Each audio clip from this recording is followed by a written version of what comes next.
말씀의 제목이 무엇입니까?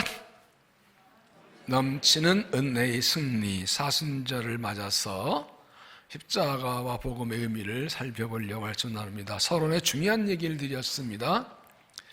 21세기 최고의 지도자라고 기독교 지서정이라는 루이스 교수가 캠브리지 대학 채플에서 예수의 구주되심이라는 주제로 설교를 했습니다. 설교가 끝난 후에 한 학생이 와서 아직 그거 나올 때가 아니에요. 너무 미리 나오면 만약에 예수님께서 오늘 예수 그리스도가 우리가 보면 위대한 스승이라고 말했다면 박수를 쳐 것인데 예수가 구주랑 키켜본 기독 교리를 말하기 때문에 우리는 방남보였습니다. 그래서 이렇게 루이스 교수가 말합니다. 자네는 정말 예수가 완벽한 도덕적 모델이라고 생각하는가? 당연히 그렇게 생각하지요. 이 완벽한 모델이 예수를 따라가는 것이 중요한 삶이라고 생각하는가? 그렇죠. 그러면 자네는 완벽한 모델이신 예수를 자네가 완전히 따라가시다 생각하는가?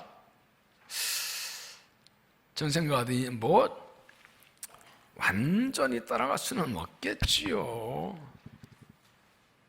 그러면 자네는 도덕 실패 인정하는 건 자네의 삶이 실수가 죄가 있다 인정하는가? 인정하지요.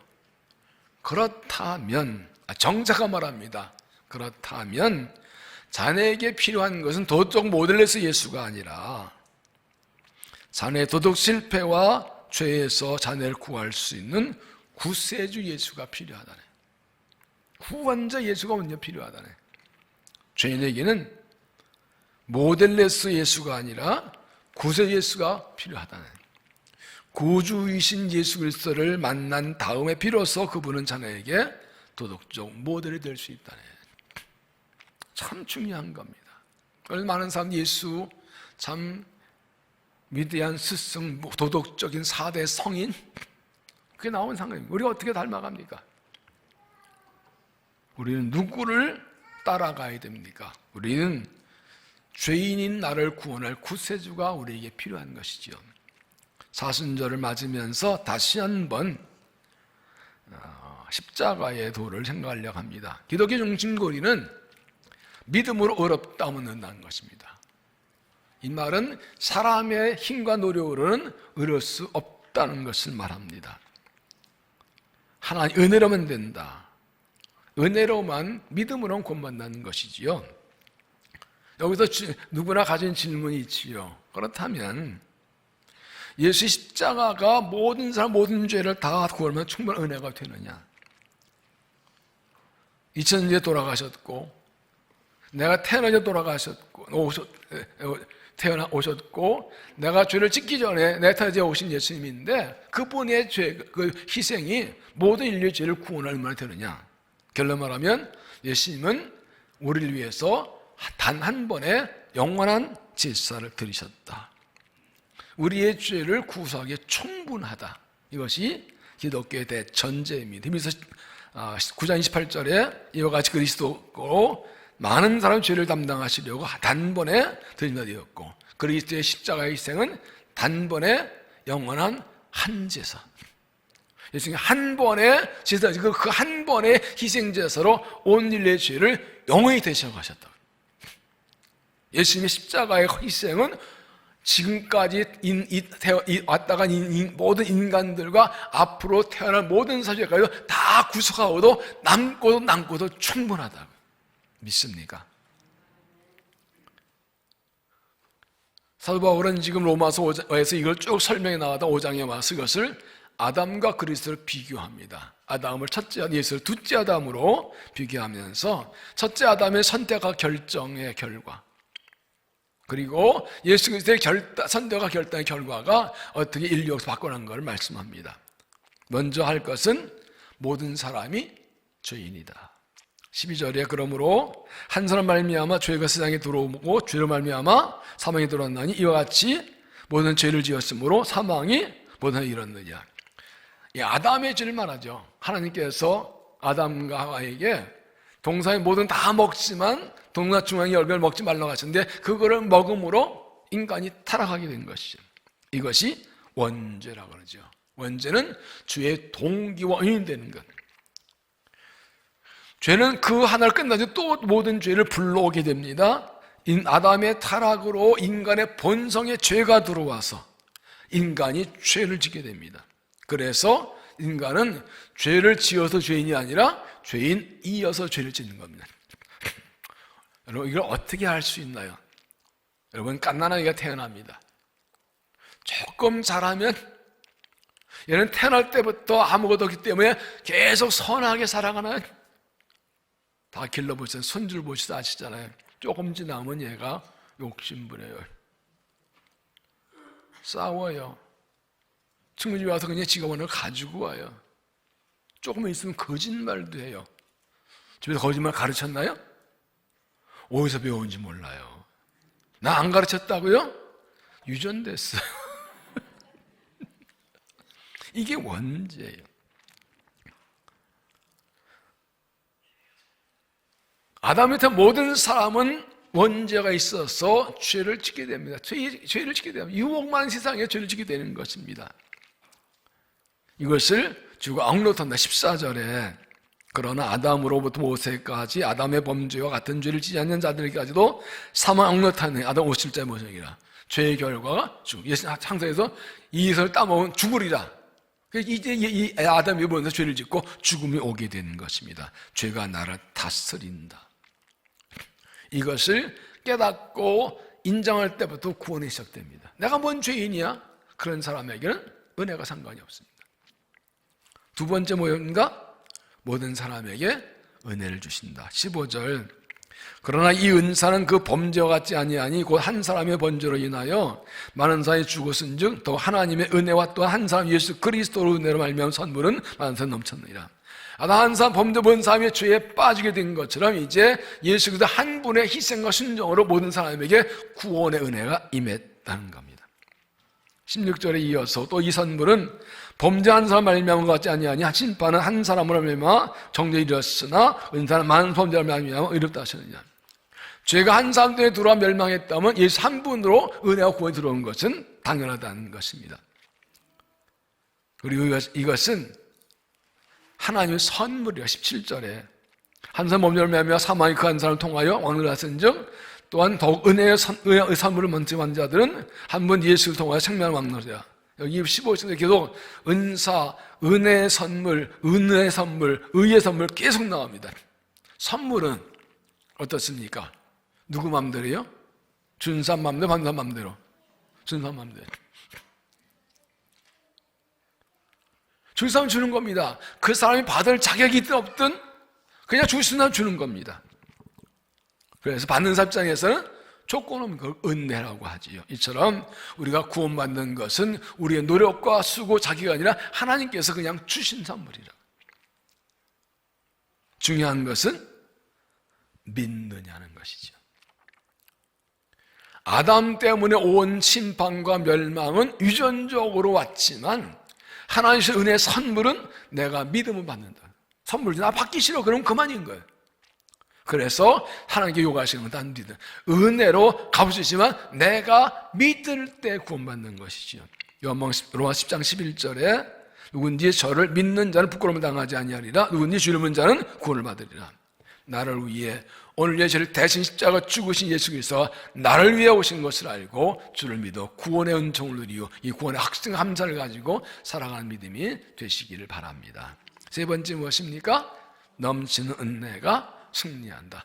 은혜의 승리. 은혜가 넘치는 승리한다. 20절 율법이 들어온 것은 범죄를 더하게 하람이라 그러나 죄가 더한 것에 은혜가 넘쳤나니. 이 무슨 말인가 하면 율법은 죄를 깨닫게 하는 것이라고. 그래서 사도 바울은 다른 곳에서 이 율법을 초등교사라고 그랬어요.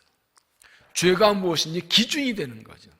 율법 없을 땐 죄가 뭔지 몰라지면서도 그런데 법이 있으니까 죄인 줄 알아요. 법은 죄를 가르쳐주는 이게 죄다 아니라 따져주는 거예요. 그 율법이 사람을 구원하지 못합니다. 그런데 죄가 더한 곳에 은혜가 더 넘쳤다. 죄 많은 곳에 은혜 넘친다. 이 말씀 오해하면 안 됩니다. 그러면 은혜 많이 받기 죄를 더 많이 지라는 건 아닙니다. 부모는 건강한 자식과 아픈 자식과 누구를 더 사랑할까요? 누구보다 더 정성 쏟아요? 저희 아버님이 말씀하시더라고요. 어릴 때 동생이 아픈데 그 옛날 그 귀한 복숭아 통조림 그거를 따주더래요. 그래서 먹고 싶어 일부러 아픈 자기가 혼났대. 걸려가지고 그거 먹고 싶어서. 웃는 분은 다 전과가 있는 사람들이야. 그런 마음 있잖아요, 그죠? 근데 부모의 사랑보다 일부러 아플 거는 없는 거예요. 사람이 건강 병들 때 사람이 더 진실해집니다. 내가 어떻게 살았지? 그렇다고 진실해지려고 일부러 아플 필요는 없어요. 사람 고난당할 때 더 겸손해져요. 날구디다가 어려움 당하면 낮아지죠. 아무것도 아니고. 그렇다고 일부러 고난을 찾아갈 필요는 없어요. 이 말씀은 그런 뜻이 아니라 세상에 아무리 죄가 많아도 하나의 은혜는 더 많다는 겁니다. 인간의 죄가 아무리 많아도 하나의 은혜가 더 넘쳐서 그 죄를 덮어버린다는 겁니다. 아무리 많은 죄를 져도 용서받고 아무리 큰 죄도 용서받는다. 저는 91년도인가 이스라엘 청지신에 갔었습니다. 여러분 이제 보면 겟세마네 교회가 있어요. 겟세마네 동네 열심히 기도하신 그 바위를 중심으로 교회를 지었어요. 그 강대 위치에 큰 돌이 있고 그 주위에 이렇게 줄을 치고 그러고 기도하게 됐어요.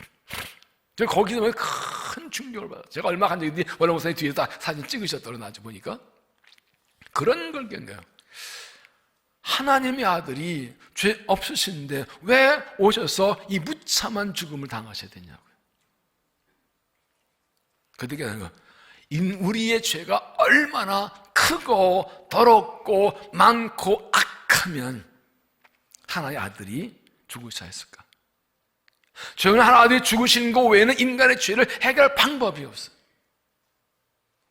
그 생각하니까 눈물에 한참 울면서 기도했던 기억이 납니다.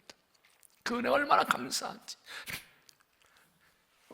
경도 광주에 광림수도원 가면 예수님의 그 일생을 이렇게 구조물로 만들어서 기도하는 순례하면 기도해. 거기도 또 이 개선의 동산 그 하나 기도 있어. 거기 또 건물을 꾸고 또 그 생각으로 또 기도하는 기억이 나요. 아무리 인간의 죄가 크고 많고 더러워도 하나님의 아들 예수 십자가의 은혜는 그 모든 죄를 덮고도 남아요. 믿습니까? 넘치는 은혜의 승리라고 그랬어요. 그런데 예수님께서 내가 의인을 부르는 거 죄인을 불러왔다고 하셨죠. 의인과 죄인이 따로 있는 게 아니에요. 인간 다 죄인이라고 그랬죠. 중요한 것은 내가 죄인임을 깨닫고 인정하는 일입니다. 예수를 믿어도요, 신앙이 잘못되면 오래 믿어갈수록 죄인 감각이 떨어져요. 내가 뭔 죄를 졌다고, 뭐 잘못했냐, 내가 누구 사람 빼앗어 꼬집어서 뭐 사기를 쳤어, 고백 기도할 때 하면 별로 감동이 없어. 난 죄인 아닌데 뭐 내가 뭔 죄를 졌다고. 그러나 신앙이 깊을수록 내가 가장 큰 죄인임을 깨닫고 회개하게 됩니다. 그러니까 죄를 깨닫는 죄인과 깨닫지 못한 죄인이 있을 뿐이에요. 우리가 어떻게 하나님 앞에 설 수가 있어요? 얼마나 많은 죄를 내가 짓고 있고 얼마나 많은 죄 가운데 살고 있어요. 하나님 앞에서 내 죄가 드러나서 죄를 깨닫고 회개하는 사람은 그 죄가 얼마나 크더라도 다 용서받습니다. 그런 말이 있죠. 바윗돌이든 모래알이든 물에 가라앉기는 마찬가지다. 죄가 크든 작든 다 죄고 심판받아요. 죄를 한 가지 있든 만 가지 있든 심판받아 멸망받는 거 똑같아요. 율법을 1000개, 10개 중에 하나만 어겨도 그건 심판받는 거거든요. 그러면 우리는 심판을 피할 사람이 있어요, 없어요? 없어요. 당장 죽어야 돼요. 예수 아니면 우리는 다 지옥 아래 물가 아닌 사람들이에요. 그런데 이런 말도 있죠. 아무리 작은 죄도 회개하지 않아도 들은 죄는 없고 아무리 큰 죄도 용서하지 못할 죄는 없다. 다시 말씀드려요. 아무리 작은 죄도 회개하지 않아도 되는 죄는 없고 아무리 큰 죄도 용서받지 못할 죄는 없다. 중요한 것은 죄를 깨닫고 회개하는 게 아니고 그 차이인 거예요. 죄가 크고 작고는 중요하지 않아요. 깨닫고 회개하는 게 아니에요. 그러니까 자기 죄를 많이 깨닫고 많이 고백하고 회개할수록 더 많은 은혜를 받는다는 거예요. 죄를 회개하지 않는 사람은 받을 은혜가 없다는 겁니다. 이것이 넘치는 은혜의 승리인 것입니다. 21절에는 이는 죄가 사망 안에 왕노릇한 것 같이 은혜도 또한 의로 말미암아 왕노릇하여 우리 주 예수 그리스도 말미암아 영생이 아니라 은혜의 승리입니다. 은혜가 승리합니다. 은혜 입은 자는 고난도 이깁니다. 죽으시고 보는 예수의 부활의 능력이 우리도 고난도 죄와 세상 이기게 합니다. 은혜 안에서 은혜로 승리한 믿음이 되시길 바랍니다. 오늘 말씀에 한 사람이라는 단어가 10번이나 나옵니다. 12번. 모든 사람, 많은 사람에게 2번 나옵니다. 한 사람의 행동이 많은 사람, 모든 사람에게 얼마나 엄청난 결과를 주는가를 말씀합니다. 세상 어떻게 바뀔 수 있다고요? 한 사람 때문에. 세상이 아무리 악하고 더럽고 수악하고 고난과 문제가 많아도 한 사람 때문에 바뀔 수가 있어요. 예레미야 5장 1절 말씀. 이 창세기 18장에서는 아브라함이 기도할 때 의인 10명이 없어서 소돔을 망했다는데 예레미야 5장에서 한 사람을 찾아요. 너희는 예루살렘 거리로 빨리 왕래하며 그 넓은 거리에서 찾아보고 알라. 너희가 만일 공의를 행하며 진리를 구하는 자를 한 사람이라도 찾으면 내가 이 상을 사하리라. 이 하나님께 범죄하고 수백 년 동안 선지자를 통해서 그렇게 말씀을 회개하지 않아서 결국 완전 망할 직전에 와 있습니다. 바벨론 제국의 3차 공격으로 완전히 마포로로 끌려갔습니다. 근데 그 전 말씀하십니다. 한 사람 있으면 내가 용서하겠다. 그러면 이스라엘은 한 사람 없어서 망한 거예요.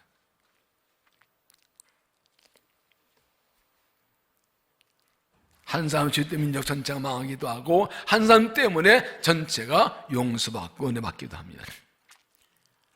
예수 그리스도에서 나 같은 죄인이 구원받은 이 사실에 감격한 그 한 사람, 그 한 사람 때문에 주님께서 하나님 복을 받고 은혜를 받습니다.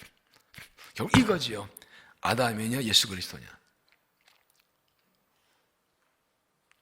저도 아담처럼 하나님께 불순종하는 사람이냐 예수님처럼 순종하는 사람이냐. 거기 달린 거예요. 예수님께서 죄 없으신데 인류의 죄를 지고 하나님께 복종하셔서 일단 내려서 죽으신 것처럼 하나님이 원하시면 나를 들여서 이유 없이 대가 없이 목적 없이 그냥 주를 위해 희생하는 그런 순종의 십자가의 희생의 삶을 살 수 있는 사람이 있으면 그 한 사람 때문에 세상 달라집니다. 내 가정도 교회도 민족도 달라집니다. 그러나 아담처럼 자기 욕심과 교훈 때문에 하나님이 쓰면 그 사람들 민족 전체가 망할, 교회가 전체가, 가정 전체가 망할 수도 있는 거예요. 핵심은 하나님께 순종하느냐. 하나님께 순종하려면 뭐가 있어야 돼요? 하나님의 뜻을 분별할 줄 알아야 되죠. 예수님이 마지막 기도가 무엇입니까? 아버지요, 할 수 있거든 이 잔을 내게서 지나가게 하옵소서. 그러나 나의 원대로 마옵시고 아버지 원대로 하옵소서. 오늘도 우리의 신령적 영적 싸움이 일어납니다. 갈라디아 5장의 말씀처럼 육체이고 성령과 우리는 싸웁니다. 네 생각대로, 네 고집대로, 네가 원하는 대로, 네 방법대로 살아. 네 욕심 따라 살아. 네가 최고야. 네가 오라. 네가 다 주장해. 네가 네 뜻대로 다 하는 게 맞아. 네가 인정받아. 네가 잘 나가야지. 욕심 부려, 교만 부려. 너 원하는 거 다 가져. 싸워. 아담처럼 선악과 땀보라는 공유혹이 계속 들어오는 거예요. 가정에서, 일터에서, 교회에서, 관계에서 계속 선악과 땀보라는 유혹이 계속 들어오는 거예요. 불순종하라고. 그러나 예수님께서는 인류의 죄를 대시고 아무 이유 없이 잘못 없이 그냥 희생하셨어요. 하나님의 아들이 이 땅에 내려오셔서 멸시천대 조롱받으시고 못 박히시고 피 흘리시고 죽임당하시고 그러나 다시 살아나셔서 은혜를 주셨어요. 우리를 구원하셨어요. 넘치는 은혜로 온 세상 구원하신 영원 한 번에 한 제사를 드리셨어요. 나는 누구를 따라갈 것이냐. 옆 사람에게 얘기합시다. 당신이 그 한 사람입니다. 그럼 이렇게 너는 어떠려고 나한테만 그래 그러죠? 다시 오른손을 가슴에 안고 내가 그 한 사람입니다. 끝. 이 한마디면 끝납니다. 이 40절 기간 동안에 내가 예수님처럼 그 한 사람 되어서 주님의 뜻 이루기에 쓰임받겠습니다. 지금 결단하고 인을 세우고 주와 함께 죽고 부활한 은혜가 임하기를 주 이름으로 축원합니다. 기도하겠습니다. 하나님, 주의 은혜로 구원받아 하나님의 자녀가 되었습니다. 다 죄인인데 먼저 넘치는 은혜로 승리하게 하심을 감사합니다. 이 믿음이 승임으로 주님께 감사하며 주를 따라가며 이 마지막 때에 주나 이런 믿음이 되게 하여 주옵소서. 예수님 이름으로 기도하옵나이다.